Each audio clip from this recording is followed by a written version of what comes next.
কোনো রকম ক্যারামেল বা আগার আগার পাউডার ছাড়া সহজে ডিম আর দুধ দিয়ে তৈরি করব ভীষণ মজার পুডিং। আসসালামু আলাইকুম, সবাই কেমন আছেন?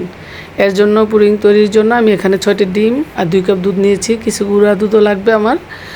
তার জন্য এখানে একটা ছোট একটা হাঁড়ির মধ্যে আমি হাফ কাপ দুধ নিয়েছি, ঠান্ডা পানি দিয়ে একটু গুলিয়ে নিচ্ছি। আর এদিকে আমি 2 কাপ দুধ আগে থেকে জাল দিয়ে নিচ্ছি। আর এটা আমার বাজারের দুধ, মিল্ক বিটা। তারপর 2 কাপ দুধ কিন্তু আমি মেপে নিচ্ছি। এখন গুঁড়া দুধের সাথে জাল করা দুধটা আমি একটু ভালো করে মিশিয়ে নিব। এদিকে অন্য একটা পেয়ালায় আমি 6টা ডিম ভেঙে ভালো করে মিশিয়ে নিব। 6টা ডিম ভেঙে ভালো করে মিশাবো। এর সাথে মিষ্টির জন্য অ্যাড করব হাফ কাপ চিনি। মিষ্টিটা আপনাদের পছন্দ মতো নিতে পারেন, কমিয়ে বা বাড়িয়ে। আমি এখানে হাফ কাপ নিয়েছি। তারপর এটা চিনির সাথে ভালো করে ডিমটা মিশালাম। চিনিটা যেন পুরোপুরি গলে যায়। এর সাথে মেপে রাখা 2 কাপ দুধও মিশিয়ে দিলাম।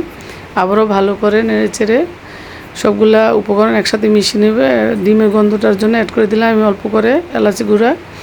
আবারও মিশিয়ে নিব। ভালো করে মিশিয়ে এখন এগুলি আমি একটা স্ট্যান্ডের মাধ্যমে আমি ছেঁকে নিব। ছেঁকে নিচ্ছি। তারপর এদিকে অন্যদিকে আমি মিডিয়াম সাইজের 3টা পেয়ালা নিয়েছি। এগুলির মধ্যে অল্প করে ঘি দিয়ে দিলাম। ঘি দিয়ে আমি এগুলি ব্রাশ দিয়ে করা যেত, আসলে আমি হাতটা ভালো করে ধুয়ে নিচ্ছি। এখন হাত দিয়ে ভালো করে লাগিয়ে নিব, ভালো করে লাগানো যাবে এই জন্য।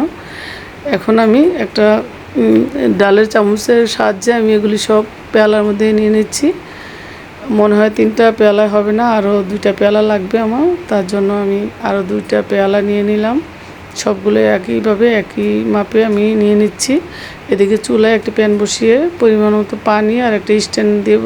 পানিটা বলক আনিয়ে নিচ্ছি। আর সাথে স্টিলের একটা প্লেট দিয়ে এই প্লেটটার উপরে আমি 3টা পেয়ালা দিব। এভাবে আমি সবগুলো ভাপিয়ে নিব। আর প্রথমে 5 মিনিট আমি ফুল আছে জাল করব। তারপরে 25 মিনিট আমি হালকা আছে আমি জাল করব। এদিকে একটা ঢাকনাটা ছিদ্র কিন্তু আমি লং দিয়ে মেরে দিয়েছি। 30 মিনিট পর কিন্তু আমি ফিরে এলাম। পুরোপুরি কিন্তু হয়ে গেছে পুডিং আমার। টুথপিক দিয়ে চেক করে নিলাম, এখানে কিন্তু কোনো লাগছে না। এখন উঠিয়ে 20 মিনিট নর্মালে রেখে আমি নর্মাল ফ্রিজে 30 মিনিটের জন্য রাখবো। তারপর আপনাদেরকে দেখাবো। দেখেন কত সুন্দর হয়েছে 5টাই, আর শুধু 6টা ডিম আর 2 কাপ দুধ দিয়ে কিন্তু 5টা পুডিং হয়েছে। ছোট থেকে বড় সবাই কিন্তু এই পুডিংটা পছন্দ করে। বাসায় ট্রাই করে আমাকে কমেন্টে জানাবেন। আর ভালো লাগলে ইউটিউবে সাবস্ক্রাইব, ফেসবুকে ফলো দিয়ে আমার পাশে থাকবেন। পরবর্তীতে আবার নতুন নতুন রেসিপি নিয়ে যেন আপনাদের সামনে আসতে পারি, সেই জন্য আমাকে সাহায্য করবেন। আর এখন পুডিংগুলো সব খুলে আমি আপনাদেরকে দেখাবো। তারপর আবার একটু কেটেও দেখাবো।